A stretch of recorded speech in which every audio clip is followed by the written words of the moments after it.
டில்லி பாஜக ஸ்தலாதிபதி. அப்படி என்று நான் பேரும் புகழும் பெற்று இன்று நாளையில் இந்த நிலைமைக்கு நான் ஆளா இருக்கிறேனே. என் விதிவசமா, என் விதி பயணமா இறைவா. நான் ஆள வேண்டும் என்று நினைத்திருந்தேன். நான் ஆள பிறந்தவன் ஐயா. நான் ஆள பிறந்திருவேன். யாருமே ஆசை வைக்காதுங்க கடவுளே. எதிர் மேலுமே ஆசை வைக்காதீங்க. எது மேல ஆசை வைக்காதுங்க. நான் எது மேலுமே ஆசையே வைக்கல சாமி.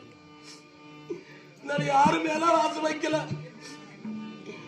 யாராவது வழியில காசு பணம் போட்டுட்டு போயிட்ட கூடாது, எனதுன்னு சொல்லிட்டு போயிருவோம் நான் வீட்டுக்கு. அந்த காசையெல்லாம் தொட்டி எடுக்கவே மாட்டோம்.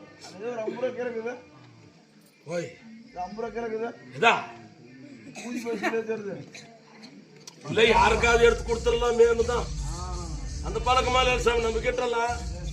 அதனால இப்ப ஏற்பட்டு எண்ணம் கொண்டவனா ஐயா நான் அளவே. நான் வரும்போது மியூசிக் கூட கொடுக்குறாங்க அம்மா. அப்படி நான் பிறந்திருந்தால் இறைவா, நான் மனதிலே நினைத்தது அந்த தர்மா புத்திரா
ஜயமா